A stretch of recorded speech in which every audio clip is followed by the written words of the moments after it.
just really nice to see the artwork at such a large scale on the building. You know, it's made to be seen at that scale with all the detail that it's got in the work. So just really exciting to be here and be able to show that to people.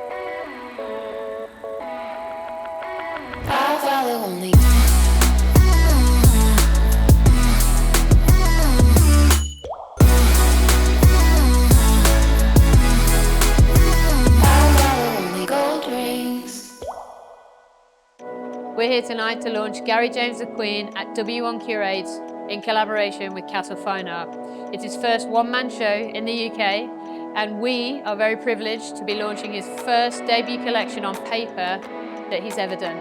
So we're very excited. It's been a really amazing experience tonight. It's really exciting to let people into my world and to see their responses on these screens at W1 Curates. I think the response has been great, and we're very excited and so impressed with what we've achieved together with the prints.